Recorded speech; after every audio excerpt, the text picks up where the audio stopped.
shadows over the peaks. The sun had barely begun its slow climb over the jagged peaks of the Karakoram Mountains when the old man stirred. His bones ached with the weight of years, a reminder that life in the mountains was not made for the weak. He rose slowly, his bare feet touching the cold, rough stone floor of his small, humble home. The wind howled outside, rattling the wooden shutters, carrying the scent of pine, earth, and the distant snow-capped peaks. His wife, a stoic woman with weathered hands and eyes that had seen more winters than most could imagine, was already awake. She was feeding the hens and the single cock, scattering grains on the uneven ground. The 6 hens clucked hungrily, pecking at every kernel with a vigor that belied their fragile frames. The cock strutted proudly, puffing out its chest as if it were the king of their little yard, guarding its hens from the chill that seemed to creep into every corner. Their goat, a wiry animal with patches of white and brown, bleated plaintively near the door, waiting for its morning feed. The old man scooped up a handful of dried fodder and tossed it gently into the goat's waiting mouth. The creature chewed with deliberate patience, its eyes bright despite the harshness of the land it called home. The old man's hands shook slightly as he set the feed down, but he didn't let it show. Years of living amidst the unforgiving mountains had taught him endurance. The mountains demanded strength, patience, and humility. Every day was a battle, against cold, against hunger, against sickness. "Old man," his wife said softly, "the wind feels like it's going to pick up today. You should mend the roof before it tears apart." He nodded, understanding her concern. The roof of their home, patched with a mixture of mud, wood, and old tin sheets, had stood for decades but needed constant attention. If the winter storms arrived early, it would be no shelter at all. He went outside, the cold biting through his thick wool coat. The mountains stretched endlessly around them, a mixture of green valleys, steep rocky cliffs, and snow that gleamed like broken glass under the sun.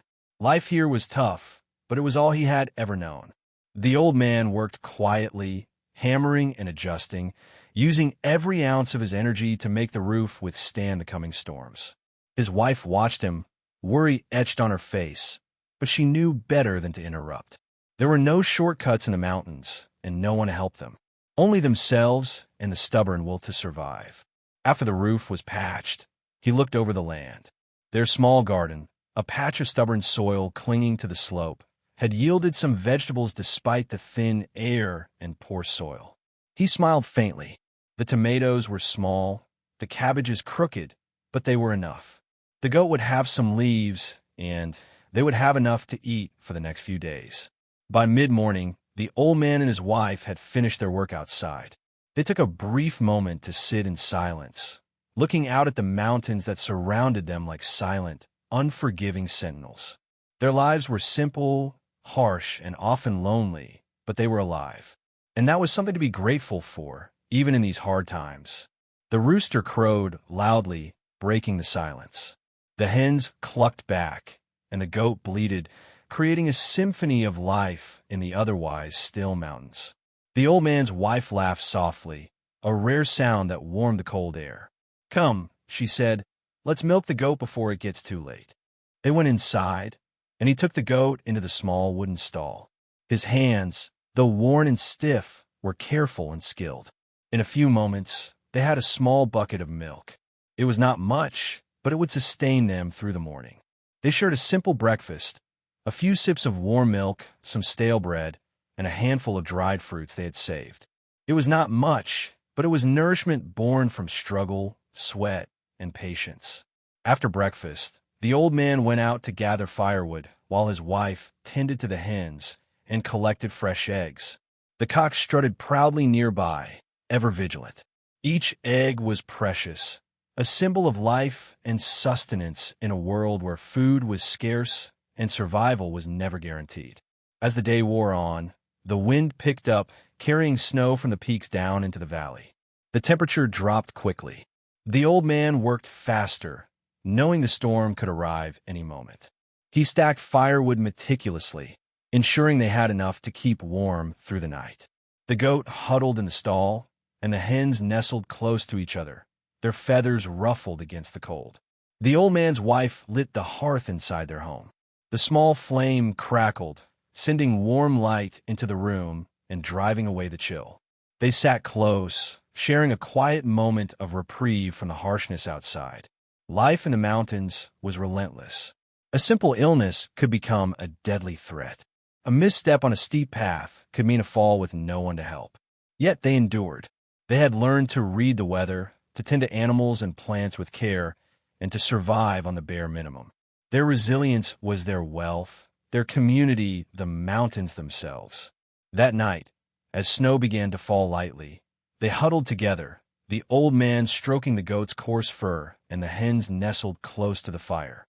They spoke little, for words were often unnecessary.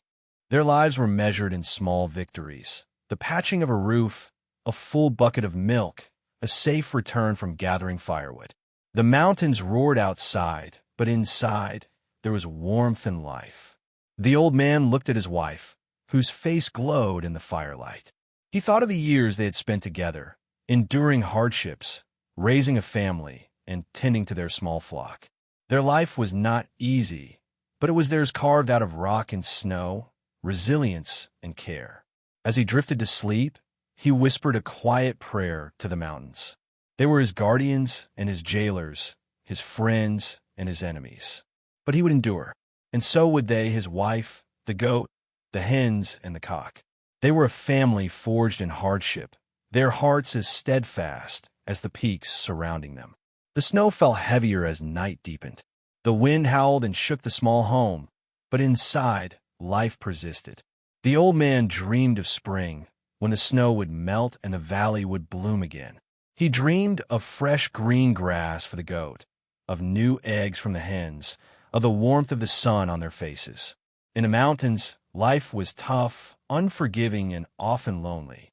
But it was also beautiful in its own way, shaped by resilience, love, and the quiet dignity of those who endure. And for the old man, his wife, and their small flock, that was enough. The mountains may have tested them daily, but they survived. And in survival, they found meaning, strength, and the simple joys that the world below could never understand. And so the night passed, the snow continued to fall, and the old man, his wife, their goat, 6 hens, and 1 proud cock continued their quiet, stubborn life in the heart of the mountains, living each day as it came, enduring each hardship, and cherishing each small victory, however fleeting.